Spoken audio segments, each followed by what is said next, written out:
Good afternoon, everybody. Welcome to Truly Sinister. Today, we're going to go over Colin Albert's response to Karen Reed's motion to compel.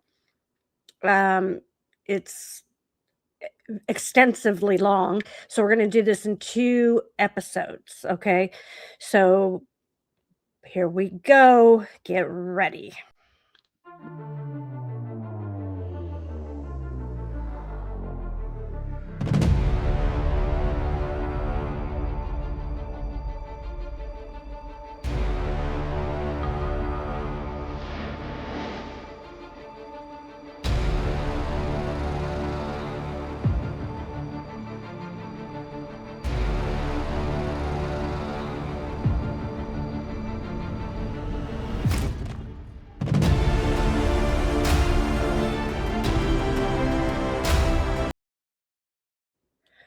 Okay, so I hope you're ready for a deep dive. This is pretty extensive. So we're going to jump right into it. Let me make this bigger.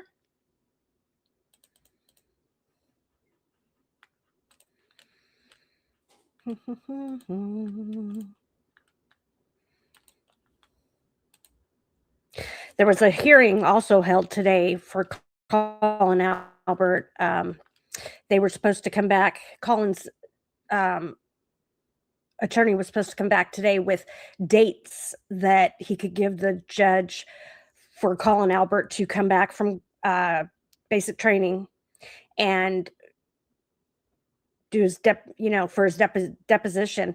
And it was supposed to happen Friday, and apparently he didn't have dates. And actually, it did happen Friday. I'm sorry. No, it never should. It happened Friday. They were supposed to come back Monday with dates. Yesterday they didn't have dates, and it wasn't televised till, I guess, Court TV put it on last night. I'm not sure why, but there were cameras set up in the courtroom yesterday for the hearing, obviously, but they didn't stream it live. I'm not sure why. But anyway, the judge was not amused at the fact that they didn't have any specific dates. And then his lawyer said, if the court insists on him coming home. Well, I thought that's what the court did on Friday.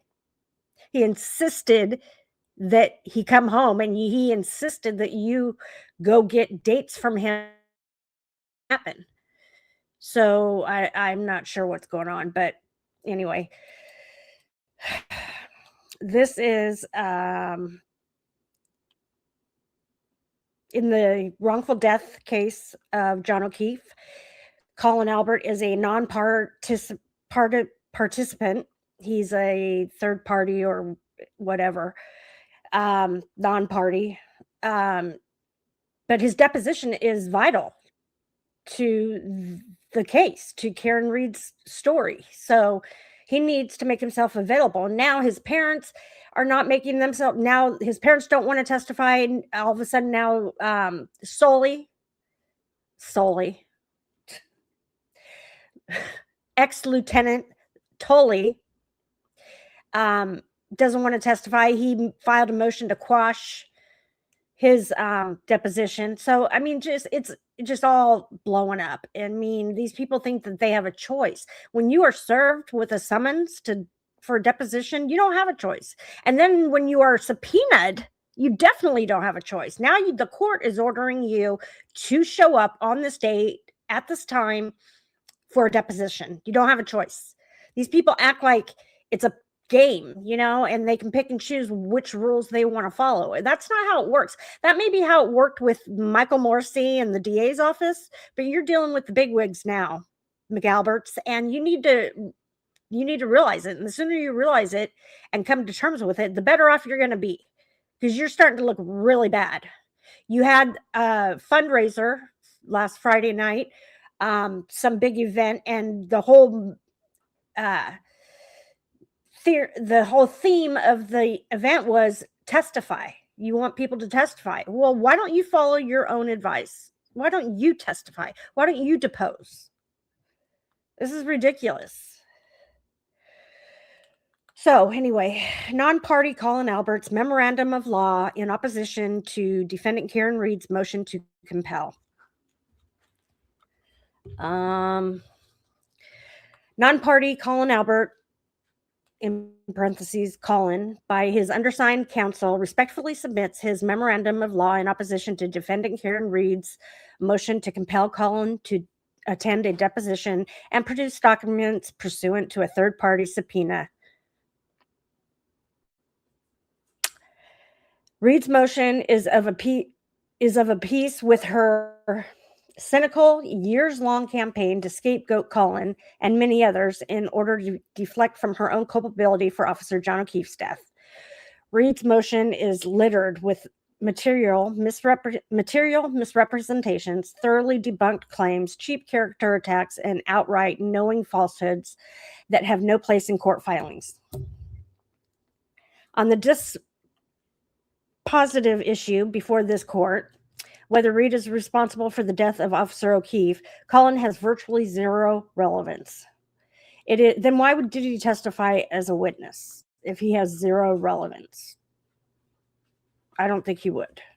It is undisputed that Colin was not present at 34 Fairview Road when Reed and Officer John O'Keefe arrived in Reed's car in front of the home in any event. Whatever marginally relevant evidence Colin may possess does not justify the extraordinary burden imposed on him, a non-party, by this subpoena. The subpoena is breathtaking in scope. His wording is weird. It seeks documents and communications entirely unrelated to the death of Officer O'Keefe. It demands, among other things, quote, all communications, end quote, with no fewer than 12 individuals, including Colin's own mother and father, spanning over 4 years without any relevance to the death of Officer O'Keefe. These requests are not tailored to any discrete issue in this wrongful death action, or indeed any discrete issues at all, and are not curated to avoid undue burden upon a third party. Colin agreed to and did review his records for all communications with police officers pertaining to the investigation into the death of Officer O'Keefe and Reed's criminal trials, and all communications around January 29, 2022 regarding the investigation into and death of Officer O'Keefe. Colin had no responsive communication with Allie McCabe, confirming that the two arranged for Allie to pick Colin up from 34 Fairview at 12:10 a.m. on January 29, 2022, a text Reed has had since 2023. Except that it's not the text. It's a screenshot of what appears could be a text, but there's no data on it. And it never says where to pick him up. It just says you can pick me up now. How does she know where to pick him up is what I want to know. And more importantly, we found out in Karen Reed's motion to compel, there is no 360 data showing Allie McCabe going to 34 Fairview at all that date, or Colin's house for that matter. Reed's demand for a deposition is equally flawed. On April 21, 2026, Reed served Colin with a deposition subpoena for April 29th, commanding his appearance just 8 days later. Despite the short notice to a third-party witness, Colin was ready and able to appear for the deposition. However, Reed canceled Colin's deposition less than 48 hours prior and never issued a new subpoena. Reed is moving to compel against a non-existent subpoena. Okay,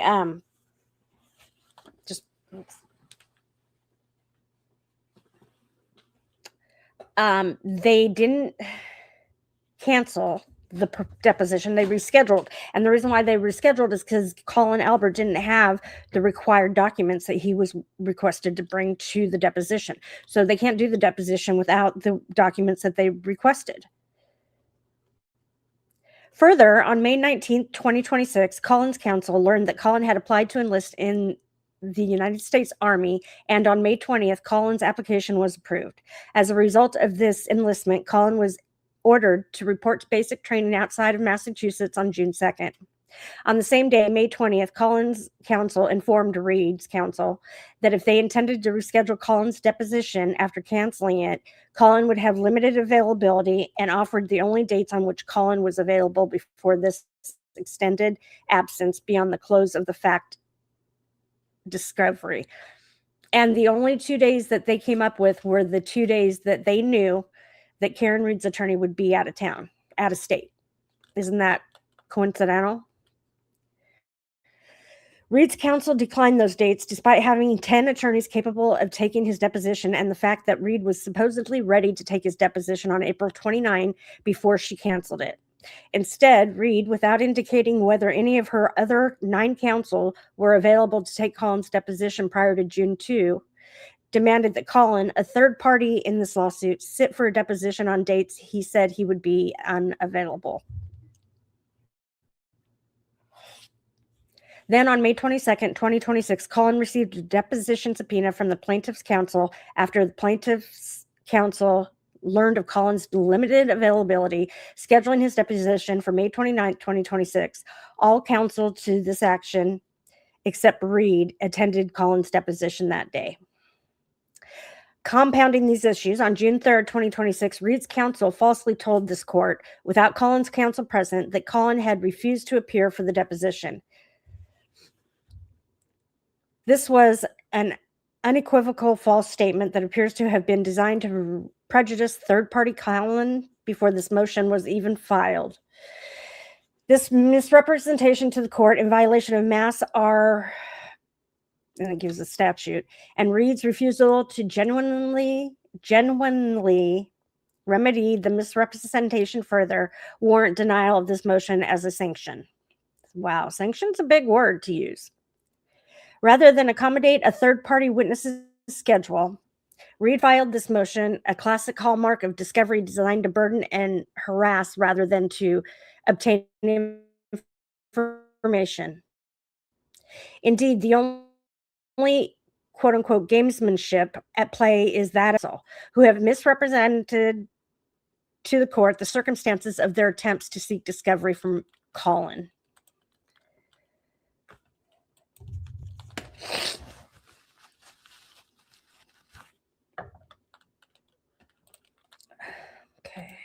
Sorry about that.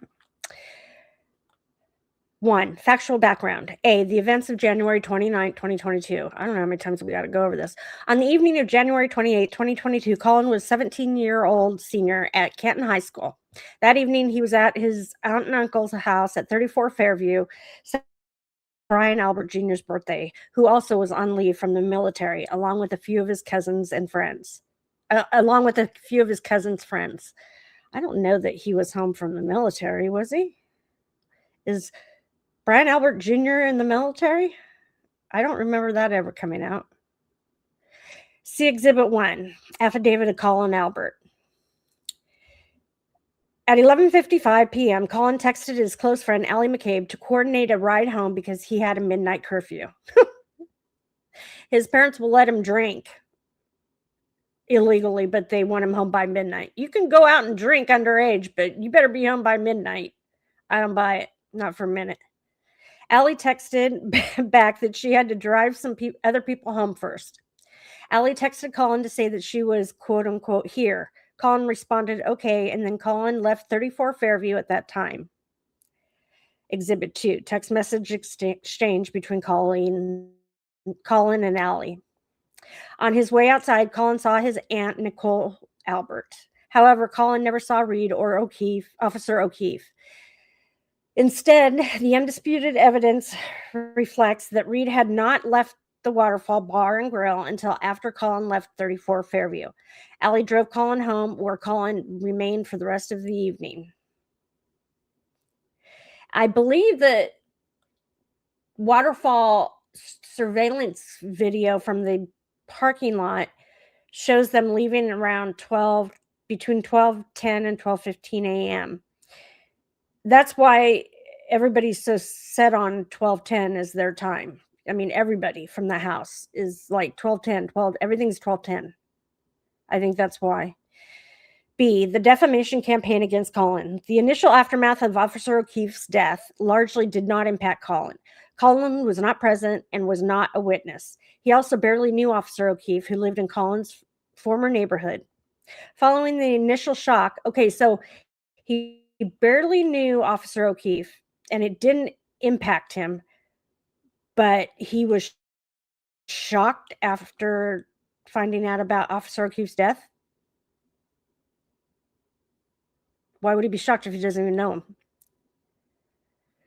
Following the initial shock, Colin's high school life returned to normal as he prepared for post-high school plans at Bridgewater State University and then started freshman year there. That all changed on April 12th, 2023, when Reed and her counsel publicly and falsely accused Colin of being responsible for Officer O'Keefe's death. Reed had no actual evidence to support that claim. Instead, months later, her counsel, Attorney David Yannetti, would claim an individual called with a tip and identified Colin and his uncle as the responsible parties. That individual was eventually identified as Steve Scanlon, a Canton resident who previously admitted that he had no personal knowledge of the events of January 29, 2022, and that prior to meeting with Yannetti, he had never even heard of Colin Albert.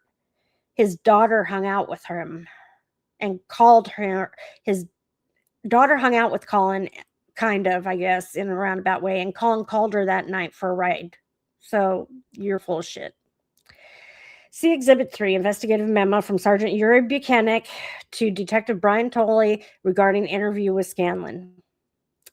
Further, days after Reed's April 12th court filing and in coordination with Reed, blogger Aidan Carney published his blog in which he accused, without any supporting evidence, Colin of killing Officer O'Keefe.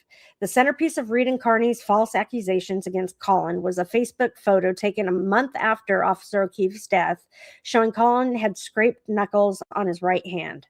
Reed's reliance on his photograph in the motion to imply that Colin killed Officer O'Keefe is a misrepresentation.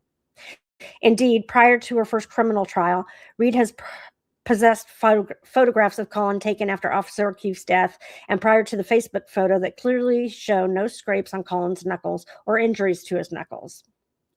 For the court's convenience, samples of such photos with timestamps are displayed below.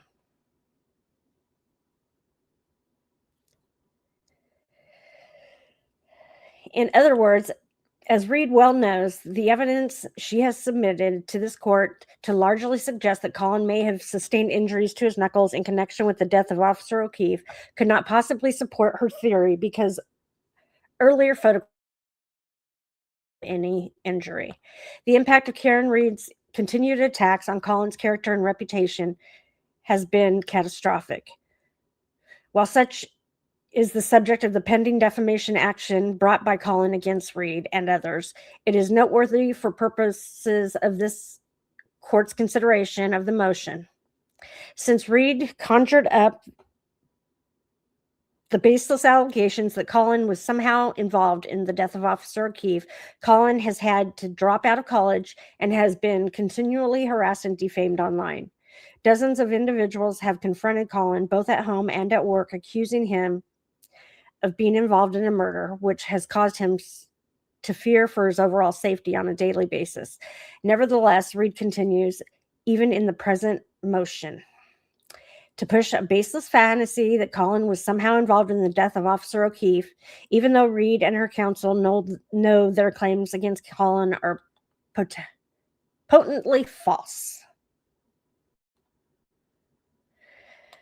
C. Reed's April 21, 2026 subpoena. The motion asserts that, quote, on February 11, 2026, Ms. Reed's attorney properly served a notice of taking deposition of Colin for April 29th, end quote. That assertion is misleading. Reed fails to disclose that such notice was never sent to Colin or his counsel. Instead, on April 21st, 2026, parentheses, more than 2 months after Reed's attorney issued a notice of deposition to counsel of record, parentheses, Reed's counsel personally served Colin with a subpoena at his home, commanding him to produce a trove of documents within 6 days and to attend a deposition within 8 days. On April 27, 2026, undersigned counsel served responses and objections to the document requests obtained in the subpoena based on inter alia the requests' overbreadth, vagueness, and ambiguity. At no point did Colin or his counsel object to the April 29, 2026 deposition date. Indeed, Mr. Albert was ready, willing, and able to attend that deposition on April 29th. In response to Colin's responses and objections, on April 27, 2026, counsel for Reed requested dates and times to meet and confer pursuant to Mass Super, and it gives the statute. In that same email, counsel for Reed wrote, quote, under the circumstances, it makes sense to take Colin Albert's deposition after all responsive documents are produced, end quote. Undersigned counsel promptly responded, seeking clarification regarding Colin's deposition. Quote, to clarify, are you canceling the deposition scheduled for April 29, 2026, end quote. Reed's counsel then responded in relevant part, quote, confirm that Wednesday's deposition will be rescheduled to a different date, end quote. Not canceled, rescheduled. On April 28, 2026, undersigned counsel conferred with counsel for Reed regarding inter alia, the scope of the document requests. At the conference, undersigned counsel first inquired as to why the subpoena was served on Colin, a non-party, with such little compliance time. Counsel for Reed did not provide an explanation and instead simply cited a statute, which permits a subpoena to be served with a 7-day compliance time. Undersigned counsel next relayed the position that the subpoena sought irrelevant information and was overbroad, unduly burdensome, and harassing. By way of example, undersigned counsel highlighted that on its face, the subpoena requests inter alia over 4 years of communications between Colin and his parents without making any attempt to narrow those communications by topic. In attempting to reach a compromise on the subpoena scope, undersigned counsel inquired as to the relevance that Colin has to the wrongful death action, given that he was not at 34 Fairview at the time Reed and Officer O'Keefe arrived outside. Counsel for Reed stated that they were not required to provide any good faith basis for sending the subpoena to Colin and simply alleged that Colin is associated with plaintiffs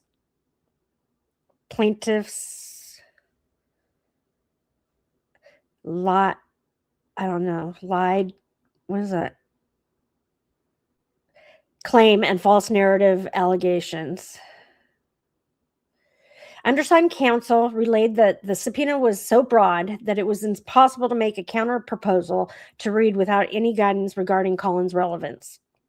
See generally affidavit of attorneys Kiernan T. Murphy in support of opposition to motion to compel. The next day, counsel for Reed transmitted what they alleged to be a quote-unquote counter-proposal to the original subpoena following the April 28th conference. However, this counter-proposal was nothing more than a mirror image of the original subpoena, except for the fact that Reed slightly narrowed the scope of communications between Colin and his parents, apparently in response to the illustrative example of overbreadth that undersigned counsel gave during the April 28th conference. On May 5th, 2026, counsel for Reed served 6 additional subpoenas on non-parties: Allie McCabe, Jennifer McCabe, Matthew McCabe, Brian Albert, Nicole Albert, and Brian Higgins. Notwithstanding the concerns raised in Colin's response and objections, and during the April 28th 9th conference, these additional non-party subpoenas were identical to the objected to subpoena originally served on Colin. At this point, it became apparent that Reed was not seeking meaningful discovery in an effort to locate relevant information related to the wrongful death case, but was using her subpoena power to obtain over 4 years of unrelated communications in an ongoing effort to harass and retaliate against the individuals who had the audacity to give information to the police and testify at trial.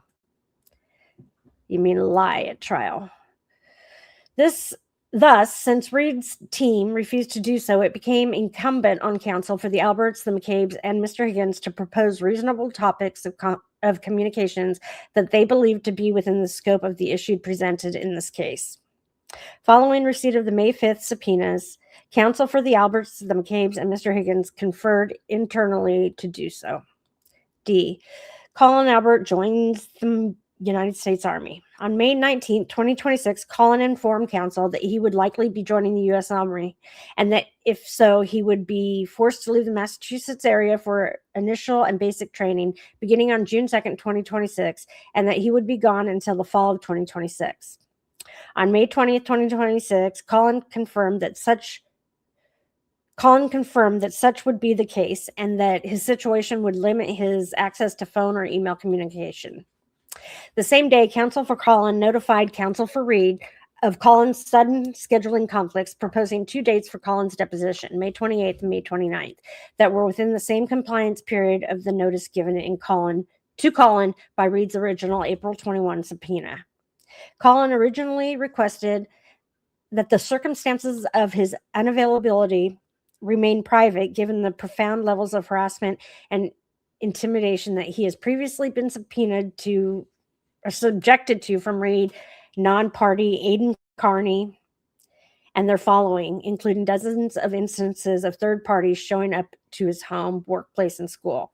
To protect his best interests and safety, Colin's counsel provided unqualified representations of his unavailability without mentioning it was to join the Army, instead stating that it was work-related and that this was something Colin's counsel had just learned as well. Footnote 1. Colin's concerns about public disclosure were well-founded because, notwithstanding these reasonable efforts, it became public within hours of Colin's swearing-in ceremony that Colin had joined the military. Indeed, non-party Aidan Carney published a video disclosing Colin's decision to join the Army and publicly announcing that Colin was a quote-unquote big fat pussy and that he joined the Army to avoid going to jail. I agree. And somebody from his camp is the one that videotaped his swearing-in ceremony and then posted it online. Aidan Carney just reposted it, So, I mean, it's not like it's not like Aidan went to the swearing-in ceremony and videotaped it himself. In the same May 20, 2026 email, counsel for Colin relayed a proposed scope of potentially relevant communications to the wrongful death action, which included 1, communications from January 28, 2022 to present between Colin and A, Michael Proctor, B, Yuri Buchanan, and C, any other law enforcement official associated with the investigation and criminal trials of Reed, and 2, all communications between Colin and any other individual at or around January 28, 2022, pertaining to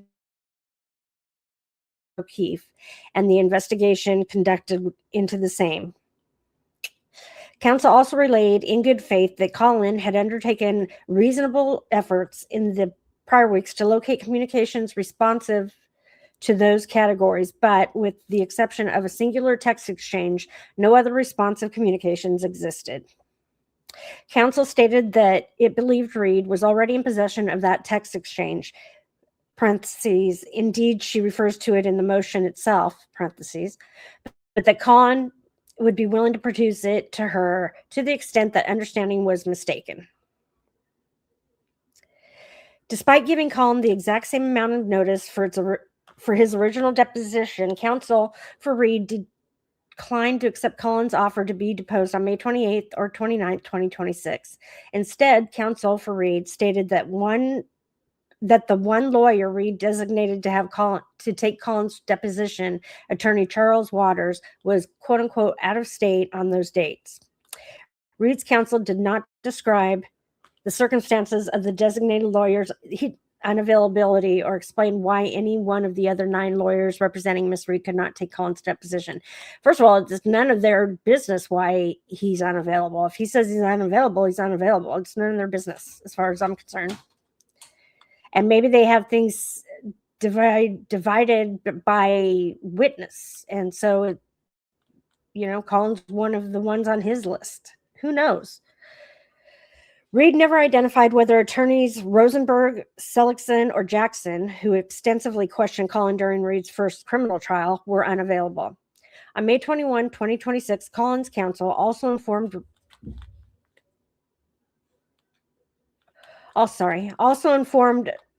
plaintiff's counsel regarding Colin's sudden availability issues. With no deposition scheduled prior to Colin's departure on May 22, 2026, the plaintiff served a subpoena on Colin through his counsel, commanding his attendance at a deposition on May 28, 2026. Bound by the subpoena on May 28th, Mr. Albert was deposed when he testified testified truthfully under oath regarding the events of January 29, 2022, in addition to other issues. Counsel for the plaintiffs, as well as counsel for defendant C.F. McCarthy's questioned Colin. Counsel for defendant Waterfall Bar and Grill was in attendance via Zoom but did not ask any questions.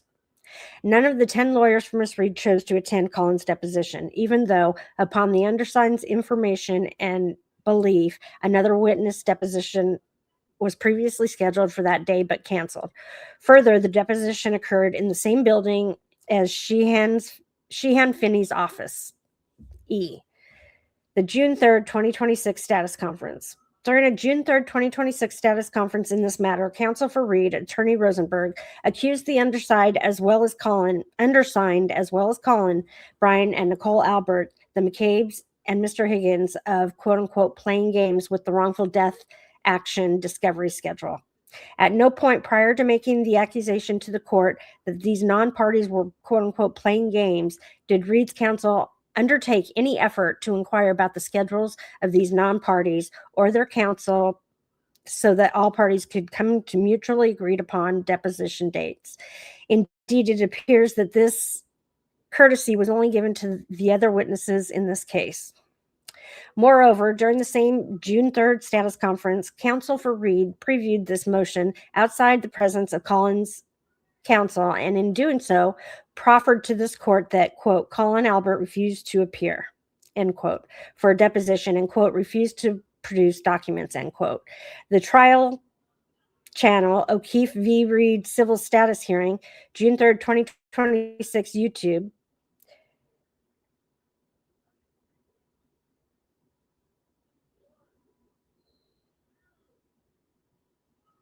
Okay, sorry about that.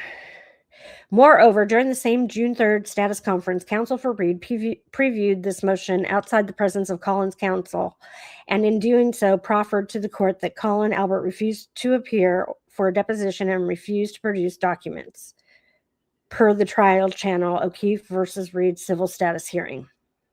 Period.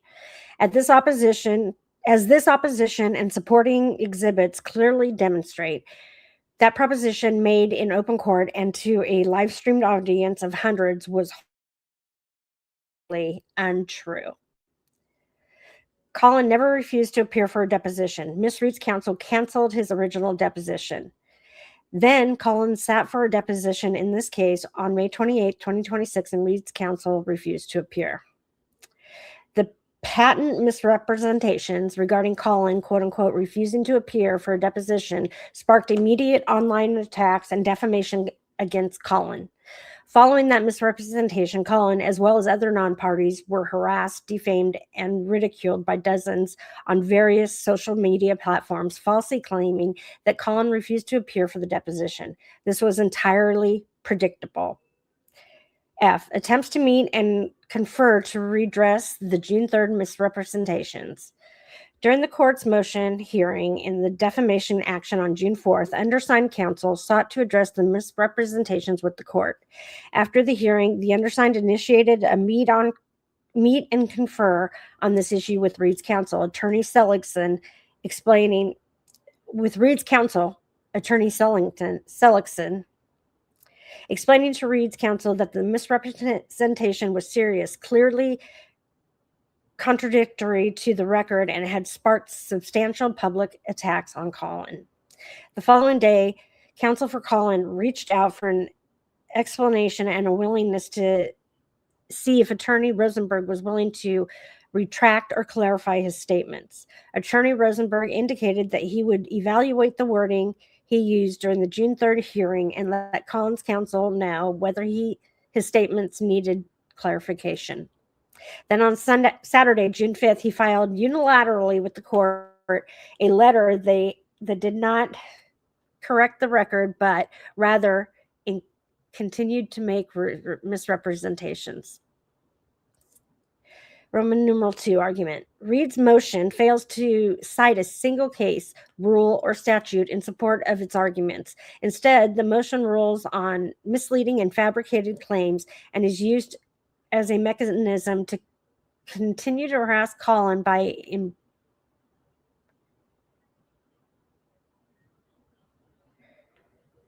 impugning his character. A, the deposition subpoena is no longer valid. Gives the statute, a subpoena must command the witness to appear, quote, at a specified time and place, end quote. Thus, once that date passes without the deposition occurring, there's no longer any operative command to appear at a future deposition. The plain language of Rule 48 makes clear that a non-party subpoena is not a continuing obligation unless it is reissued or amended to impose a new command. The original subpoena is functionally exhausted once the date contained therein lapses. So that's what they're all trying to do. They're all trying to outweigh their deposition dates, subpoena dates, so that they have to be refiled. That's what it sounds like. I see how that's allowed. Here, Reed's counsel never once inquired as to Colin's availability before serving him a deposition subpoena. See Boston Bar Association. In scheduling depositions, reasonable consideration should be, it doesn't have to be, should be given to accommodating schedules of opposing lawyers and of the deponent. Okay, well, he's using that as reference to the fact that they didn't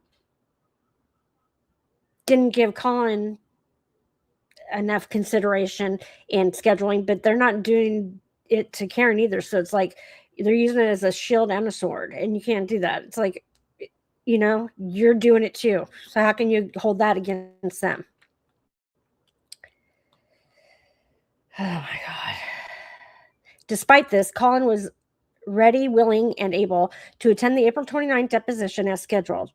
However, Reed's counsel unilaterally canceled the April 29, 2026 deposition just days after Reed served the subpoena. Now I lost my place.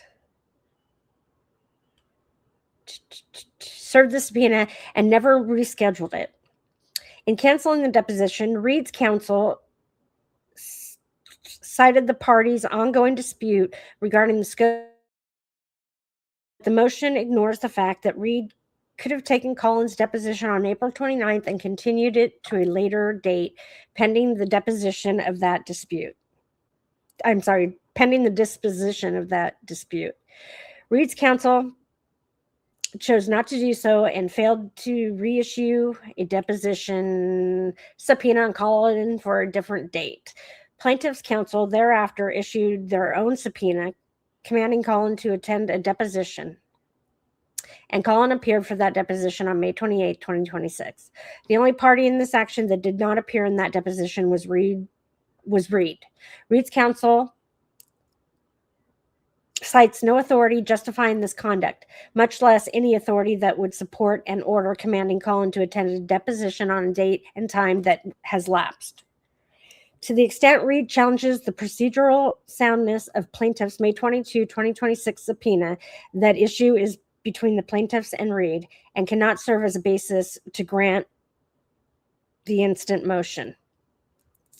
Those concerns are properly raised in a motion for summary judgment. Colin's legitimate scheduling issues were promptly relayed to Reed's counsel. Instead of working with the undersigned in good faith to complete Colin's deposition before he enlisted in the U.S. Army, Reed's counsel instead chose to engage in litigation tactics by filing the instant motion. The court should not entertain such subterfuge. B, The document subpoena is overly broad and unduly burdensome. Massachusetts Rule of Civil Procedure 45 authorizes the issuance of subpoena to non-parties, but that authority is not unlimited. Under Rule 45D1, the court, quote, shall protect a person who is neither a party nor a party's officer from undue burden or expense, end quote. Subpoenas ducis tecum, quote, are subject to supervision by the presiding judge to prevent aggressive, unnecessary, irrelevant, and other improper inquiry and investigation, end quote. To be proper, a subpoena must describe the documents sought with, quote, unquote, reasonable particularity. Misread subpoena violates these standards in several critical respects. Requests A through F each demand, quote, all documents, including communications relating to, end quote, a named person or broadly defined topic. Karen Reed, John O'Keefe, Michael Proctor, the quote unquote investigation, the criminal trials, and the civil actions. These categories are defined in the broadest possible terms. The defined term, quote unquote, investigation encompasses any investigation concerning the death of Officer O'Keefe conducted by the MSP, Town of Canton Police Department, Norfolk DA's office, and any any other law enforcement agency. The defined term civil actions sweeps in both the instant wrongful death action and a separate federal civil rights action filed by Reed. These requests contain no temporal limitation whatsoever, effectively demanding every document Colin has ever possessed relating to any of these topics. Just one second.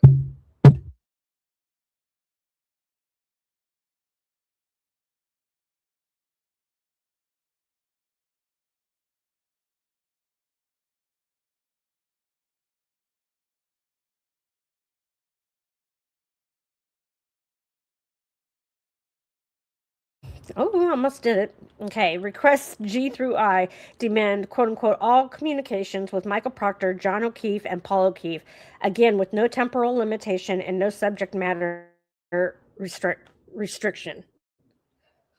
A request for literally all communications ever exchanged between two individuals, regardless of topic, is the epitome of overbreadth. Moreover, Colin has already made a good faith representation to Reed's counsel that he is not in possession of any communications with Michael Proctor. Well, they have Proctor's phone extractions, so I hope they're telling the truth, because why would they keep asking for it if there wasn't something in Proctor's phone that said that, that told a different story, that there is communications between Proctor and Colin? That's just my opinion. Request J demands all communications from January 28, 2022 to the present, a period spanning more than 4 years, with 12 named individuals, including Colin's own parents, aunts, and uncles. This request would require Colin to produce every text message, email, and communication he has exchanged with his own family members for over 4 years, regardless of whether these communications have any connection to this litigation. The breadth of these requests is particularly inappropriate given that they are directed to a non-party. Colin has no real connection to this litigation. He is not a defendant. He has not been accused of any wrongdoing and in this wrongful death action. Well, neither has Matthew Farwell, as far as the Norfolk DA's office goes. He hasn't been accused by them for any unlawful action, but he's being tried for first-degree murder in the murder of Sandra Birchmore, so by the FBI. So that doesn't mean shit. That doesn't hold any water as far as I'm concerned. The fact that he wasn't under any suspicion or hasn't been charged with anything, because the Norfolk DA's office hasn't charged Matthew Farwell yet with anything either. And there's been plenty of evidence to prove that he is guilty of Sandra Birchmore's murder, including DNA on the ligature that was found around her neck. Just saying. So there's that.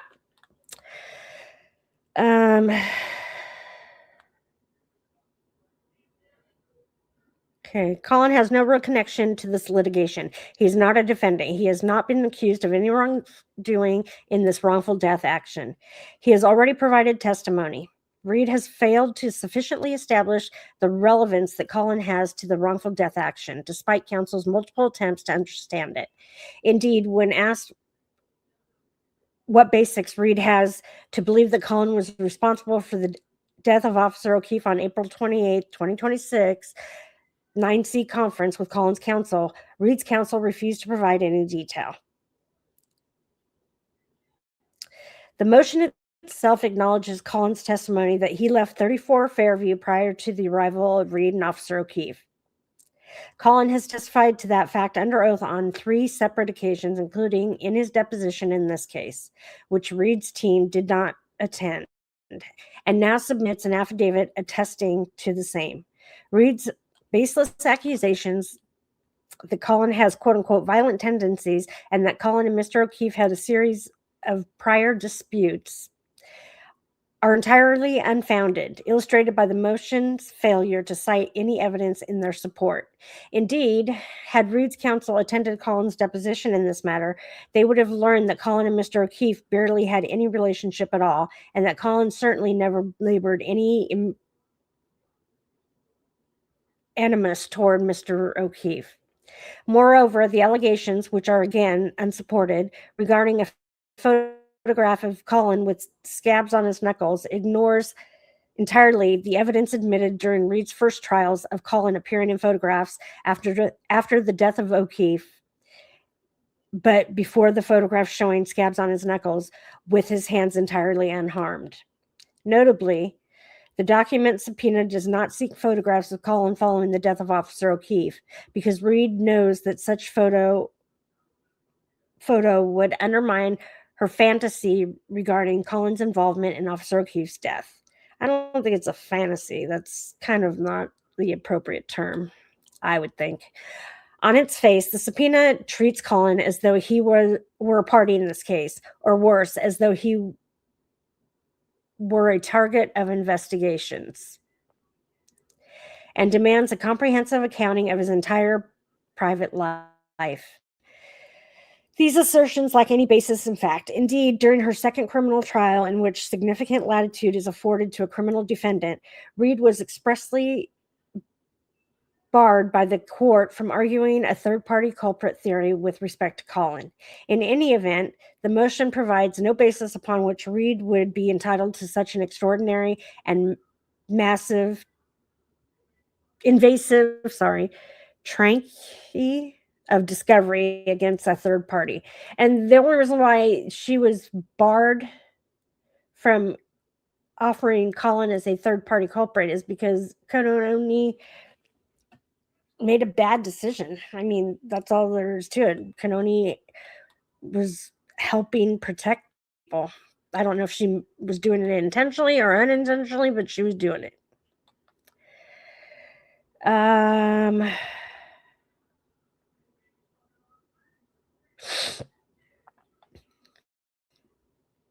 Reed should not be permitted to use her subpoena power in this action as a covert means of obtaining irrelevant discovery from a non-party solely to impugn that non-party's character and reputation.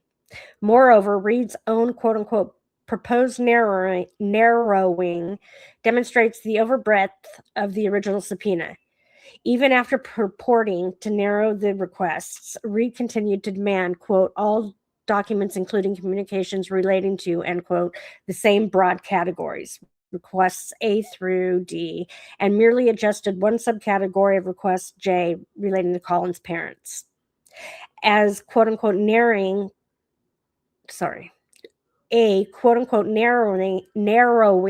that leaves intact requests for all documents relating to 6 overbroad topics is no narrowing at all. This subpoena illustrates precisely the type of burden from which Rule 45 is designed to protect. C. The court should deny any motion for the independent reason that Reed's counsel violated Mass R and gives the statute. For years, Colin and others had been subject to outrageous abuse for no reason other than his willingness to cooperate in a law enforcement investigation into the death of Officer John O'Keefe. That abuse has included defamation and misinformation that has been publicized by Reed and her attorneys in a judicial forum. Indeed, professional rule of conduct provides that a lawyer shall not knowingly make a false statement of fact or law to a tribunal. This duty of candor is among the most fundamental obligations an attorney owes to the court and to the administration of justice. The rule recognizes that the integrity of judicial proceedings depends upon the truthfulness of representations made by counsel, and that courts are entitled to rely upon those representations in making decisions that affect the rights of litigants. Courts possess inherent authority to impose sanctions for conduct that abuses the judicial process, including the making of false representations to the tribunal. So he's basically accusing Karen Reed's lawyers of this, which is a big accusation to make. Further, misrepresentations by counsel in a case such as this will have a profound impact on various non-party witnesses, including Colin, because they are immediately relied upon and used by online purveyors of lies who have adopted Reed's baseless claims and used them to torment and harass these witnesses. It is for this reason that the court should treat such misstatements, especially those that are endlessly parroted against the various non-party witnesses, very seriously. As detailed below, counsel's collegial efforts to convey this concern to Reed's counsel was met by indignation, followed by the submission of a convoluted and misleading letter to the court that only compounded the harm. Here, the misrepresentation by Reed's counsel to this court during the June 3rd, 2026 status conference undoubtedly violated Rule 3.3a. First, the statement was false. Colin did not refuse to appear for his deposition. The email correspondence attached hereto confirms that Reed's team canceled the deposition and never rescheduled it. Second, the falsity was known to Reed's counsel at the time he made the statement. Colin did not refuse to appear for Reed's deposition. Reed counsel canceled the deposition just 6 days after the subpoena was served on Colin. Colin was available and prepared to appear in response to Reed's deposition subpoena on the notice date. Third, the statement was material. Reed's counsel made the statement to the court in connection with this motion that was served but not filed, made the statement outside the presence of opposing third-party counsel, and made the statement to persuade the court that Colin was engaged in obstructive conduct, thereby prejudicing the court and the public against Colin in anticipation of the filing of Reed's motion. After this issue was initially raised following the June 4th, 2026 hearing in the defamation case counsel for Colin tried to confer with Reed's counsel regarding this issue to see if the parties could reach an agreement on a corrective filing. Indeed, it was counsel's expectation that if Reed's counsel's misstatement had been inadvertent or careless, Reed's counsel would appreciate the harm that such a statement was likely to cause and voluntarily correct it. Instead, Reed's counsel responded with personal criticism directed towards opposing counsel and continued his assertions that the same was, quote unquote, playing games to avoid Colin's deposition.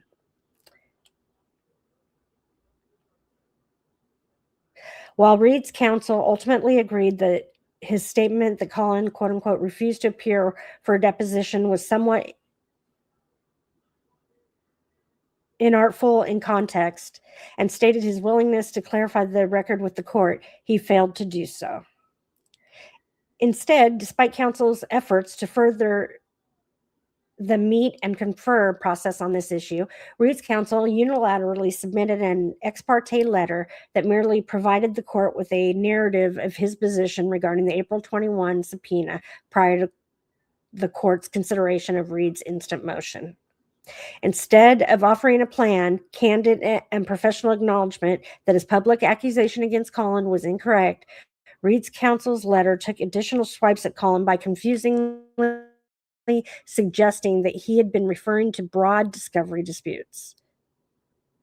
This did not remedy the harm, but compounded it. The plain meaning of the words, quote, refused to appear, end quote, communicated to the court and the public that Colin affirmatively declined to attend his deposition. That is how any reasonable listener would interpret those words. That is how members of the public understood the statement following the hearing, and that is precisely why Colin's counsel sought clarification.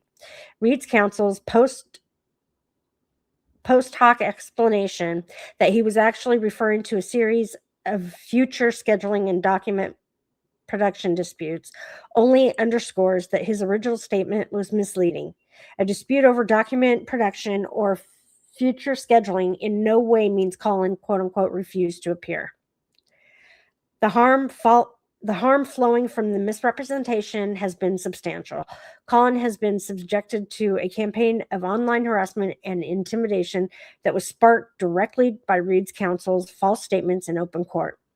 Indeed, in the hours and days that followed the June 3rd status conference, disturbing comments were publicly made in direct response to Attorney Rosenberg's misrepresentations, including inter alia that Colin made the decision to serve his country in order to, quote unquote, flee his deposition in this case, and that such decision meant Colin, quote, can kill legally, end quote. Other comments made immediately following the status conference included that Colin was, quote unquote, complicit in murder and accused Colin of, quote unquote, dodging a deposition with Olympic level agility.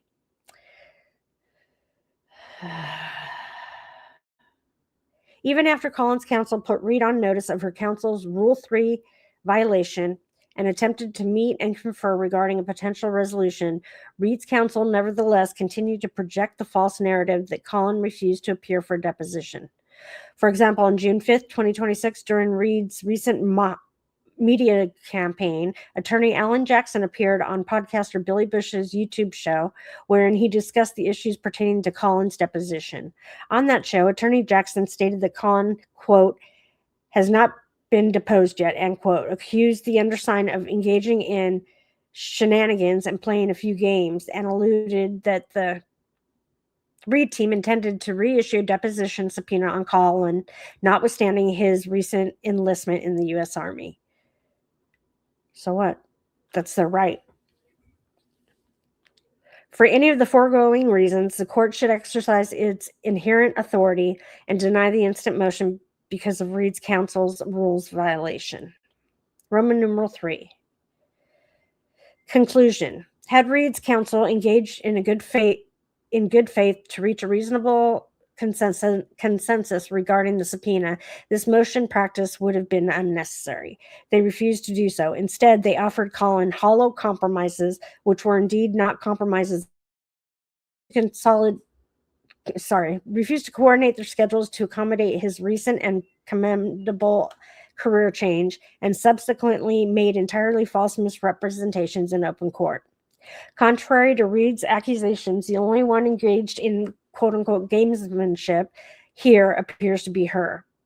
For the foregoing reasons, the motion should be denied in its entirety, and the court should grant any further relief deemed just and proper.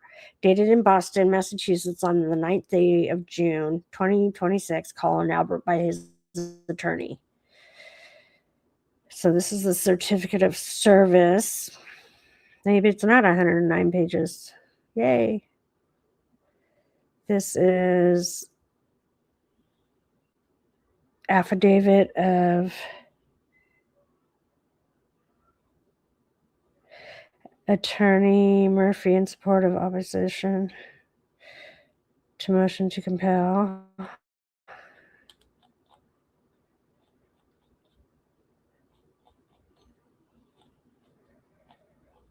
Exhibit 1. Wow, that's terrible. Look at that. Did they spill something on it or what? This is Colin Albert's affidavit. I, Colin Albert, on oath hereby depose and state as follows. 1, I am not a party to this lawsuit. Everything I say in this affidavit is based on my own personal knowledge. 2, on the evening of January 28, 2022, I went to my aunt and uncle's house at 34 Fairview Road in Canton, Massachusetts. I was there to celebrate my cousin Brian Albert Jr.'s birthday. 3, I arrived at 34 Fairview at around 10 p.m. 4, at around 11:55 p.m. on January 28, 2022, I texted my cousin Allie, it's not his cousin, Allie McCabe, to see if she could pick me up from 34 Fairview. 5, she texted back that she could but had to drop off other people first. 6, at around 12:10 a.m. on January 29, 2022, Allie McCabe picked me up from 34 Fairview. Number 7, Allie dropped me off at home, but about 5 to 10 minutes after picking me up at 34 Fairview, I stayed home for the rest of the night. Number 8, I testified before a federal grand jury regarding the investigation in the death of John O'Keefe. I also testified at the first of 2 criminal trials against Karen Reed. Number 9, on April 21, 2026, I was served with a subpoena from Karen Reed. The subpoena told me to turn over certain documents by April 27, 2026, and to show up for a deposition on April 29th in this case. 10, I was ready and willing to sit for that deposition. Number 11, however, my lawyers told me that Karen Reed's lawyers canceled the deposition and never rescheduled it.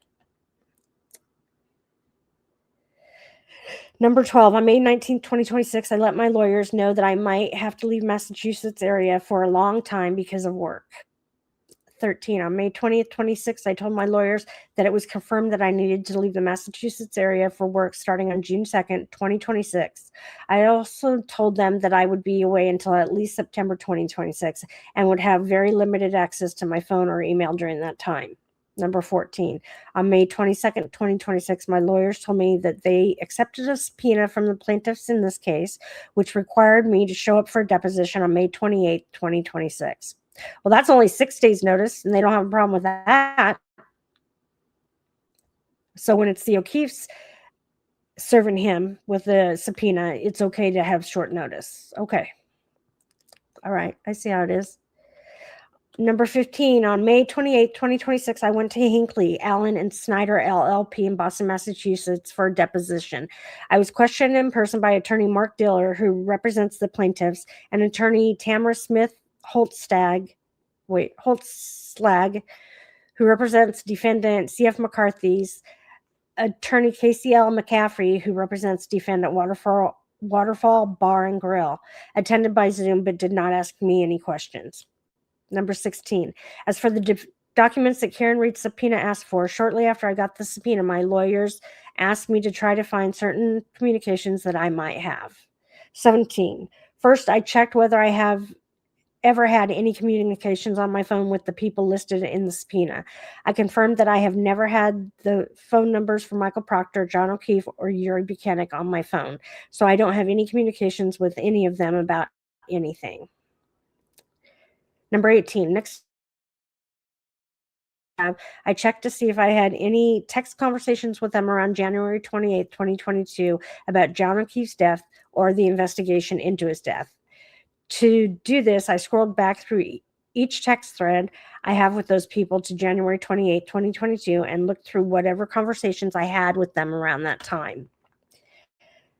Number 19, I also used the quote-unquote search feature in my message app to search all of my text messages for certain keywords that would turn up any conversations about John O'Keefe's death or the investigation into his death.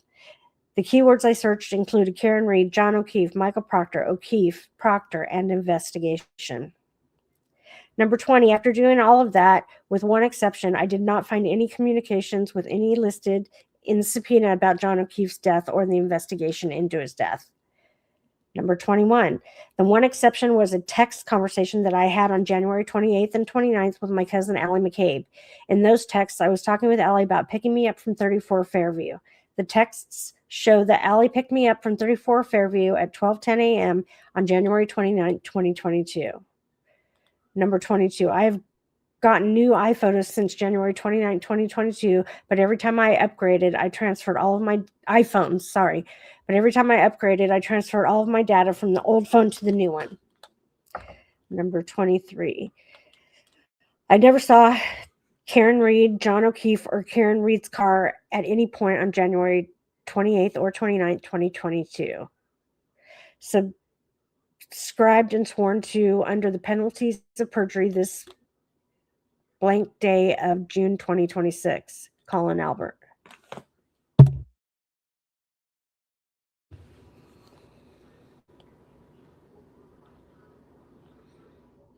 Exhibit 2 is the quote-unquote text exchange, sorry.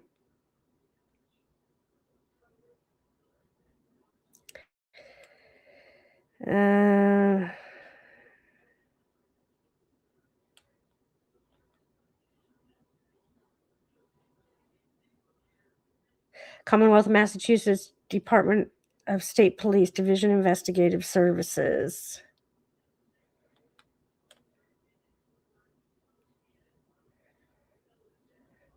This is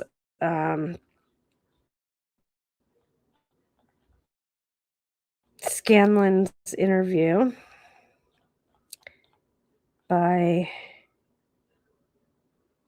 Buchanan, written out by Buchanan. Let's see. On October 17, 2023, he's sending this to Brian Tolley. On Monday, October 16, 2025, at approximately 1 p.m., Lieutenant Fanning and I were able to interview Stephen Richard Scanlon during a pre-scheduled time, which I set up through his attorney, Tim Flaherty. The interview took place at the Norfolk District Attorney's Office, located in Canton. Upon their arrival, I directed Mr. Flaherty and Mr. Scanlon to the community room, which is where the meeting was held. Following brief introductions, we asked Stephen if in or around February 2022, he reached out to Attorney Yannetti over the phone, or had he visited his law offices as it related to the O'Keefe homicide out in Canton. Number 2, Stephen stated that he initially reached out to Karen Reed over Facebook Messenger and told her that he was a private investigator and would be willing to put another set of eyes on the investigation, even mentioning that he would do it free of charge. Karen Reed recommended that Stephen contact her attorney, David Yannetti. Stephen stated that he was not sure of the exact date, but that he eventually called Yannetti's office and offered the same services, suggesting that O'Keefe might have been beaten up and that he was not sure what happened, but would be willing to work on the case. Obviously, only if agreed on by Yannetti and his client, Karen Reed. Following their phone conversation, David Yannetti asked Stephen to come into the office to further discuss the matter, which Stephen did back in early 2022. Number 3, Stephen went on to say that during his visit to Yannetti, there was another individual present during their meeting. Stephen identifies the male party as Paul Makowski, who is also a private investigator in Massachusetts, and the two had crossed paths in the past.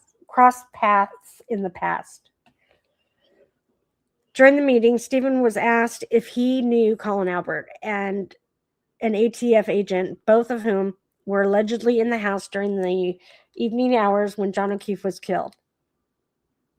According to Stephen, this was the first time he had heard of Colin Albert and an ATF agent being possibly involved in this matter, and both had been mentioned by Makowski and Yannetti. Prior to the meeting concluding, Stephen stated that Yannetti handed him a check for $1,200 to $1,500 and asked him to keep his eyes and ears open in the Canton area in regards to the O'Keefe case. Although Stephen took the check, he consulted with his attorney, Tim Flaherty, and returned it back to Yannetti since he was not working on the case, and he further felt it would be a conflict of interest. Number 4.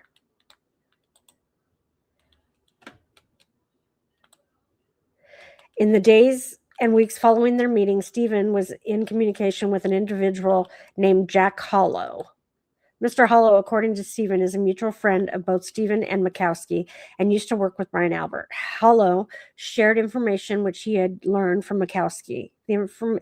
That information being that Yannetti and his team were looking into Colin Albert and the ATF agent since Colin allegedly had quote-unquote beef with O'Keefe. I asked Stephen how come he did not reach out to investigators when he learned this information, to which he stated that everything he had learned was fourth, fifth, or even sixth person removed from the source. Thus, he did not think that it was credible or important to reach out to us at the time. Number 5. At this point, Stephen circled back about an event he had mentioned earlier in our conversation. Stephen had told us that he was at Patty's Irish house in Newton for lunch one of the days following the homicide taking place, and the local news was broadcasting coverage on the case. He sparked up a conversation on the matter with the bartender, who told him that she lives in the neighborhood where O'Keefe was found, and that days following the investigation, she received a call from an unknown party telling her that the police were looking for ring camera footage and not to release it to the authorities. Stephen didn't know the bartender and only provided a physical description of the female and her approximate age being in the 30s. Stephen told us that he also shared this information with Mikowski and Yannetti during their meeting as well. Stephen once again reiterated that he told Yannetti and Mikowski that his opinion and theory was that O'Keefe looked like he could have been beaten up, but he had no personal knowledge of what actually happened or who could have been involved in the murder. The name Colin Albert and the ATF agent were mentioned, but Yannetti and Mikowski in the meeting, and not Stephen. We asked, when was the last time you spoke to Brian Albert, since the two used to work together? Stephen told us that he last spoke to Brian in April of this year and that he considers Brian a friend. Stephen told us he knows both Brian and his wife. He has also met Chris Albert and Kevin Albert at Brian's house years prior. Stephen estimated it to be around 1998 to 2001, during the time when Brian was in a bad car crash and Stephen would stop by the house to check in on Brian. Stephen was asked if he had ever had a phone conversation with Aidan Carney and whether or not the conversation was received by either of them, and if so, recorded by either of them, and if so, was Stephen advised by Carney about the recording? Stephen stated that in approximately June of 2023, he spoke with Turtle Boy following a Saturday night live show that Aidan Carney does on YouTube. The following morning, Sunday, after the show, during this episode where Carney mentioned Stephen by name and his alleged connection to the case, Stephen woke up to a Facebook message from Aidan stating something along the lines of, quote, tick tock, you should call me. You shouldn't be scared of Brian Albert. You should be scared of me, end quote. Stephen told us he asked Carney for his him. Prior to talking with Carney, Stephen told us he stated, quote, before I speak to you any further, is this being recorded, end quote, to which Carney stated, absolutely not. That would be illegal. During the conversation, Stephen told Aidan that he did not know Colin or the ATF agent in question, and he didn't know anything about the case. Aidan told Stephen that he was not talking to the defense, but to close friends of Karen's, and that is where he's getting his information. Stephen told us that he suspected that Yannetti was feeding Aidan his information on the case and the investigation. Stephen recalled sitting on the bench during the summer of 2023 when a friend of his, Irish Ray, who is also a retired private investigator, contacted Stephen and told him that a recording of Aidan and Stephen's conversation was shared online by Aidan. This was the same conversation that Aidan assured Stephen was not being recorded. Stephen went on saying how upset he was about Aidan recording him without his consent, especially after promising him he would not do such a thing. Stephen had to fight back tears as he told us how upsetting it was to have Aidan drag his daughter into this mess as well. Stephen told us that Aiden told him to call a 401 area code number that Sunday morning, which is the line that their conversation was held on and at the same time recorded. We were further told by Stephen that Gretchen Voss of the Boston Magazine publication had reached out to him for comment on a story she published, but he never returned her calls. Stephen once again told us that his theory was all based on his opinion and the media reports, and that he himself had no personal knowledge of the O'Keefe incident. Additionally, Stephen never spoke to anyone involved in the case, so he would not have had any insider information. At this point, Stephen's attorney, Mr. Flaherty, jumped in and stated that as a result of Aiden's blogs and YouTube live shows, there has been a significant impact on Stephen and his livelihood due to the publicity generated by Aiden. Stephen is losing work as a result, and it is impacting his reputation in the professional field and on personal levels. We'll have some.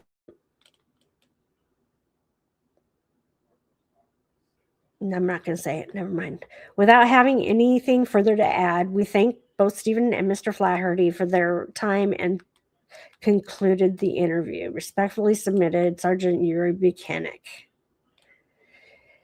Exhibit 4 is an email from Aaron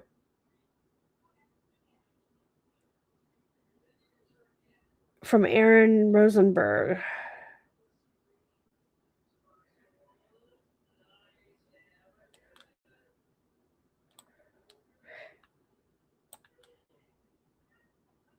First, Texberry sent an email saying, Chaz, why don't we have a 9C tomorrow at 10 during the already scheduled call?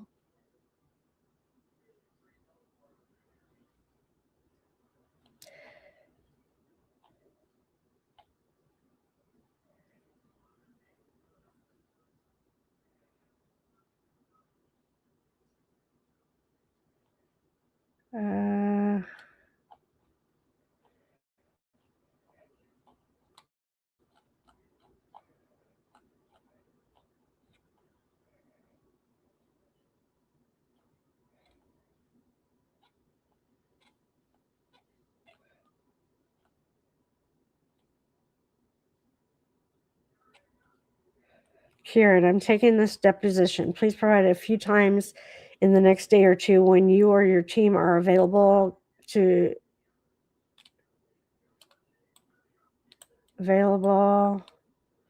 for a 9C conference to narrow the dispute.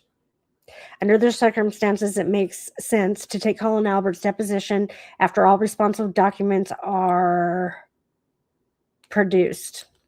Chaz. Further, to clarify, are you canceling the deposition scheduled for Wednesday? And then he writes, why don't we have a 9C tomorrow at 10 during the already scheduled call? And Jim.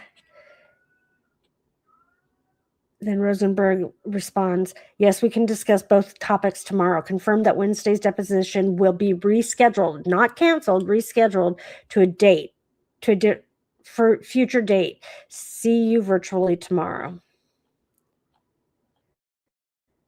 So it says right there, black and white, it wasn't canceled, it was rescheduled, but they didn't come up with a date. That's all. Doesn't mean it's canceled. Okay, this is the list of documents that Colin Albert was required to produce.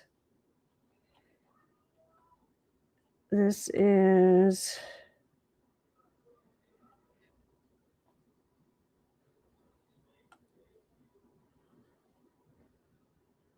Jennifer McCabe's subpoena.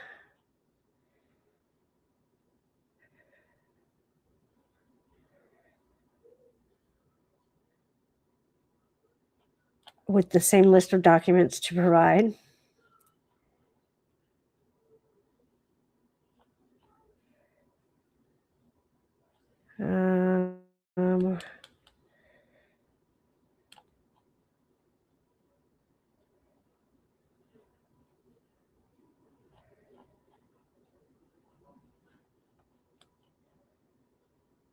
This is Allie McCabe's subpoena.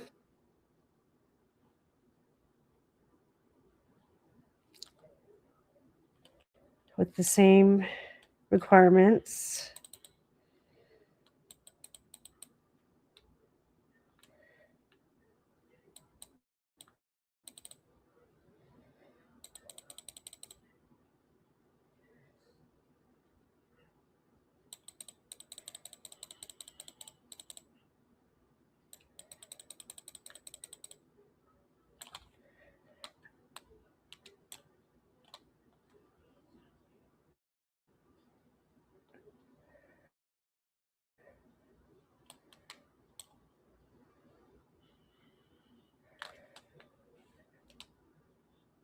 So this is basically just all the subpoenas that were distributed to the House defendants and the attached list of documents that they wanted produced. Let's make sure that's all there is.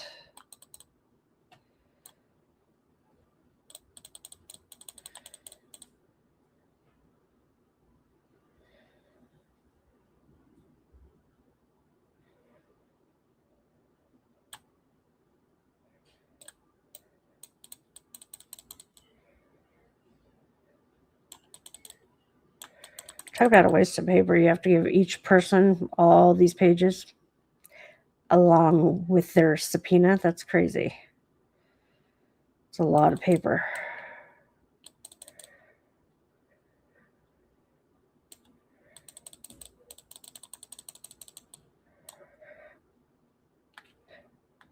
Another subpoena for Colin Albert in care of attorney.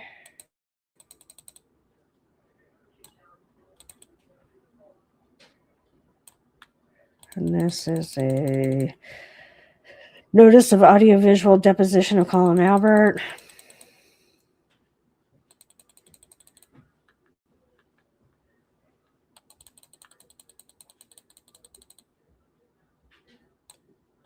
That was the O'Keefe subpoena for Colin Albert to show up for their deposition.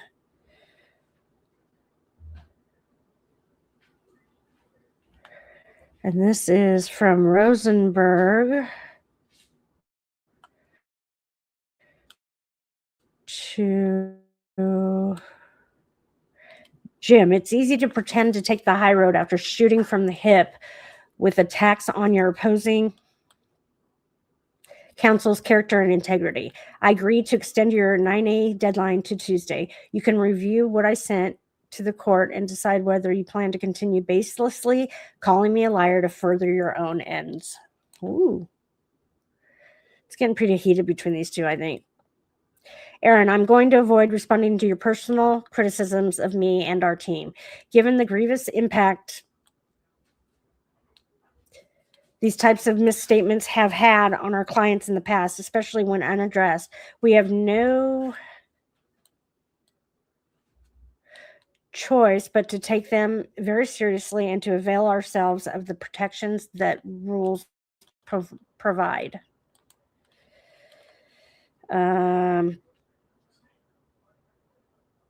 We appreciate your willingness to correct the record on this issue. We will review your proposed filing with the court on Monday, and hopefully we can reach an agreement. In light of that, here is what I would propose. Our opposition to the motion to compel is due today and would have to include our cross motion for sanctions. Given your proposal, it would make sense for us to hold off on serving our opposition and any cross motion until Tuesday so we can see if we can reach agreement as to the appropriate remedy. In terms of the procedure, given the severity of this issue, I raised this issue with Ms. Reed's counsel at the hearing yesterday morning, who was Damon. He indicated that he would address this issue with me on behalf of Ms. Reed. That's all. Best. Just 1 second.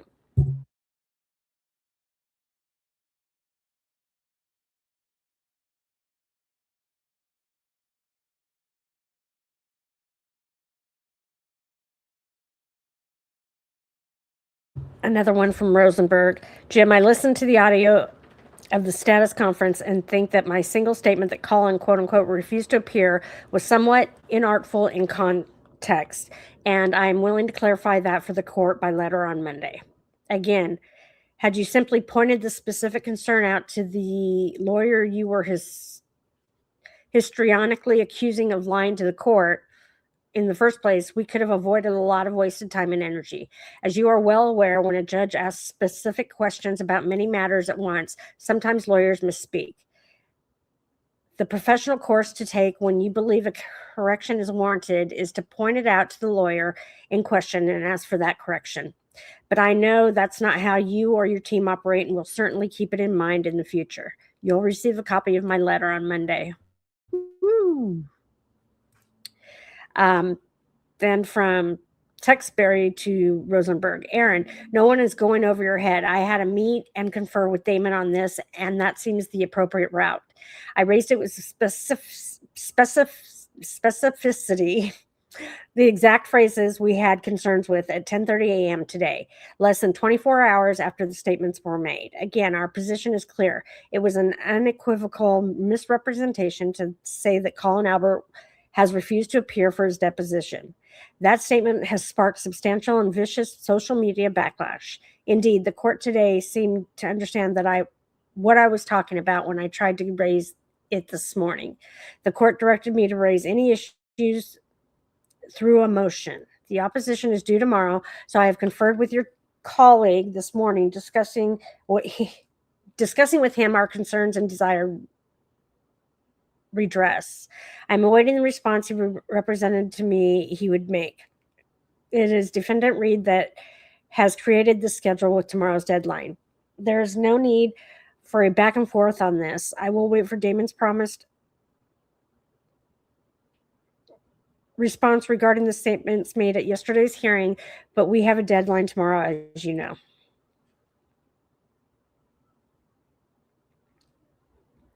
Then Rosenberg writes, Jim, are you saying that you are accusing me of lying to the court and are now refusing to speak to me about it, insisting instead that you speak to my partner in some silly attempt to suggest that you're, quote, going over my head? Even considering your tactics thus far, that is an incredible level of unprofessionalism. As you know, Mr. Albert refused to produce documents, then refused to provide additional availability, then out of the blue claimed he would be unavailable for the entirety of our remaining discovery period, save for 2 or 3 days, without any explanation. Then, within hours of you sending that email, the plaintiffs improperly noticed a deposition on a date you knew our office was unavailable, and for the first time, your office claimed that our subpoena was somehow invalid or expired. So I do think that your client, through you and your firm, certainly played games to avoid the deposition. However, I've told you that I will evaluate the exact wording I used and let you know whether I think it needs clarification. But your colleague first identified this issue to me, parentheses, the attorney you are attacking, and at 5 p.m. today when you already knew I was out of the office. So I'll do so early next week, as I said. If you're intent on attacking your opposing counsel as a perceived means to further your case, we'll respond as necessary. Woo.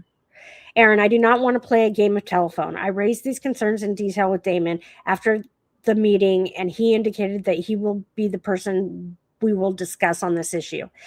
That is why Kieran's email was directed to Damon. We spoke for a while, and I spoke in detail about our concerns regarding the specific statement, even telling him about the real-world consequences of your misstatement. He told me that from his perspective, there was no intent to misrepresent, and that he represented to me, he would look into it and get back to me. If he is telling you something different, that is disappointing, but I will wait to hear from him directly before I assume there is an issue. From our perspective, the statement you made had no defense or basis in fact. But as a professional courtesy to Damon, I told him I would be willing to hear what he learned talking to you.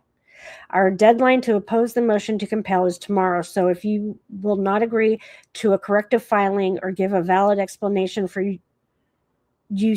what you said, we will be forced to move for sanctions. There is no other time given for the deadline on your motion to compel. Indeed, that is the procedure defendant Reed followed in seeking sanctions in connection with plaintiff's motion regarding Ms. Reed's phone. The statement is very short and the issue is very clear, documented by an email correspondence that reflects that Colin did not refuse to appear for a deposition. Damon, as we discussed this morning, please get back to me tomorrow so we can discuss further and see if we are able to reach an agreement on this issue prior to our court filing.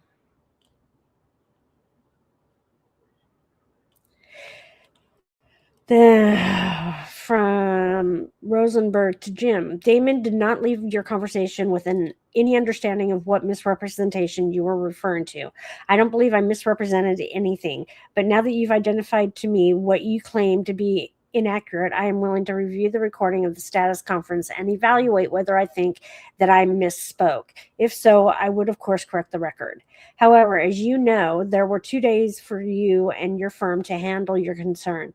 You could have sent a simple email to me, the lawyer you believe misspoke, identifying it and asking me to correct it. Instead, your firm elected the first contact with me regarding this issue to be a threat of sanctions and allegations of an ethical violation, still without any explanation. I take it from your unnecessary and discourteous aggression that you stand by every word you've said and written in this case. So we'll follow up with you later regarding multiple statements in your recent reply in the federal case and your defamation complaint that are demonstrably not true. I'll let you know by Tuesday morning whether I believe any of my statements at the status conference warrant clarification. Taxberry writes, Aaron, I spoke with your partner Damon at length today about this. You said yesterday in open court that Colin Albert refused to appear for a deposition. That was demonstrably not true. Our email exchange confirms that Ms. Reed canceled the April 29th deposition. That misrepresentation has had real-world impact, as Colin and my other clients have faced an onslaught of online harassment, defamation, and intimidation sparked by your statements yesterday. Damon indicated that he would speak with you and get back to me with an explanation, if any, which I told him that I would listen to. I remain willing to do so. Then Aaron writes, you guys are really something else. What misrepresentations? Might help to lay out what you allege to be misrepresentations before accusing your opposing counsel of lying. Woo! Hi, Damon. I understand that you spoke with Jim today about the misrepresentations made by Aaron in open court during yesterday's wrongful death status conference regarding the facts surrounding Colin Albert's deposition and document subpoena. Please advise as soon as possible whether Aaron or another member of your team intends to retract or clarify those statements with Judge Gildea. Otherwise, we intend to cross-move for sanctions against Aaron for violating the rule of professional conduct when serving our opposition to the outstanding motion to compel tomorrow. I look forward to hearing from you. Wow. Huh.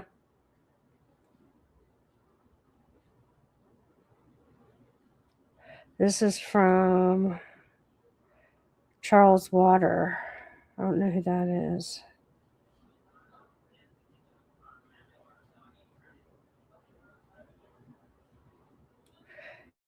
But it's to the plaintiff's attorneys. Mark, your notice of deposition relating to Colin Albert's deposition violates the rules of civil procedure and therefore is invalid. As a result, you have no right under the rules to proceed with his deposition on May 28th. Herein, please see attached for service pursuant to Superior Court Rule 9A, our motion to compel and memorandum relating to Colin Albert's deposition. Please provide your opposition in accordance with Rule 9A.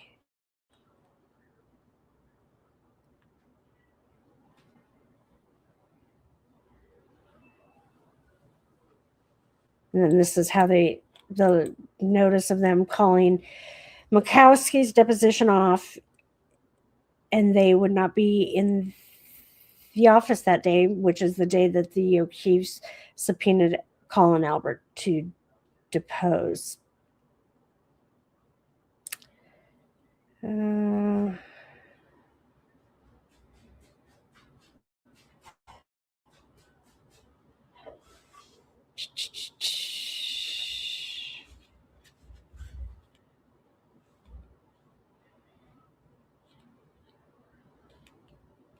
Exhibit 9.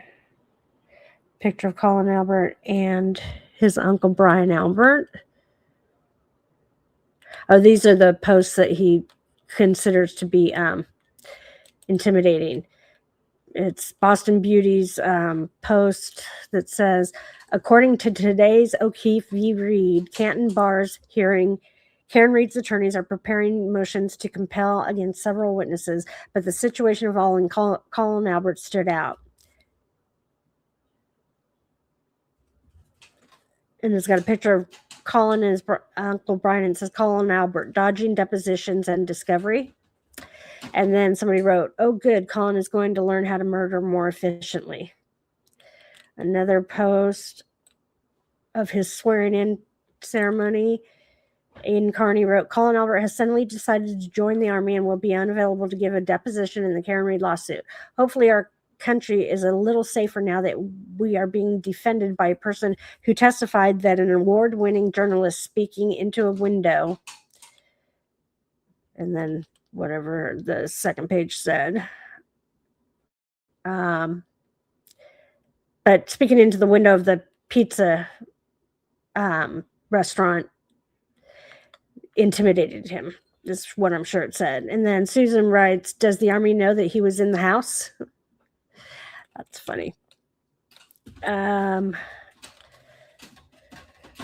Sir Earl of the Grey wrote, dodging your deposition to get sent to war. Good option, Colin. That doesn't make you and your family look ridiculously guilty. P.S. Everyone knows you're murderers based on your own testimonies. Dr. Turtleboy has nothing to do with that. Sue me. Boozy Beauty responded with, according to today's O'Keefe versus Reed, Canton Bar's hearing. Oh, no. Sorry, he's just reposted what she posted. Sorry. Then Kat Ryan, now Colin Albert can kill legally. Then Big Daddy D, guess who's fleeing in order to not be deposed and answer the tough questions? Just because you joined the service, it won't shield you from prison. Bang, bang. These aren't threatening, though. And then it says, Colin quickly enlisted. Will they get to him before he jets off? It's amazing how some people can dodge a deposition with Olympic-level agility, then suddenly discover a calling to serve when sworn testimony is on the horizon. Somebody else wrote, ooh, Colin refusing to appear. Why, Colin? Then saying you are only available 7 days, and that's it. What's up, Colin? Bang, bang. Refused to produce documents. And Boozy Beauty wrote, oh, that's somebody reposting hers again. Nothing fishy about that timing at all. The McAlberts are hands down the dumbest, yet most transparent criminals of all. First, they try to hide little Collie Bear, and now force him to enlist and ship off to boot camp. Can't help but feel a little sorry for this now man-child. And that would be it.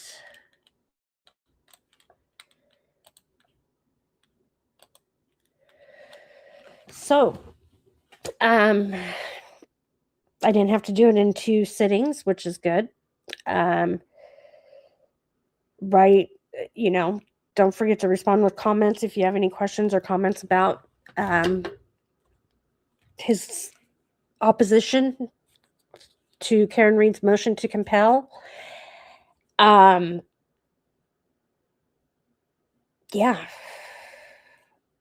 I don't know. I checked into the upcoming dates for trials that I wanted to cover, and we don't have a new date for the OnlyFans mom, Kalia Toll, from Yakima, Washington, who, left her babies to starve. And in fact, they've taken all her documents off the court docket. You can't see any of them. But they still do list all the hearings and stuff, and there's not a new hearing set yet. We still don't have another hearing date for the Bartholomews, who are Bradley Bartholomew and Courtney Bartholomew, a married couple who are accused of killing Courtney's biological daughter, who was 38 weeks pregnant, and then not even killing her first. They cut her baby out of her stomach and then killed her, allegedly. But they are being tested and interviewed to see if they're capable of partaking in their own defense, to see if they're, able to stand trial. And Kimberly Singler, the Colorado mom who stabbed her kids and then fled to the UK, they don't have a new date for her, I don't think. Or was it in the end of June? I don't have my book with me, but she's the only one, I think, with any kind of hearing date set right now. So, but there's no word on whether or not it will be live streamed or not. So we'll have to keep an eye on that one. So anyway, that's it for this stream. Don't forget to comment, like, and subscribe. It's free. Any suggestions are welcome, as long as they're civil. I mean, don't tear me down or anything. I hope everybody has a nice week. Enjoy the hot weather. Be safe. Stay hydrated. And don't forget, tomorrow's the first day of the rest of your life. Ciao for now. Bye.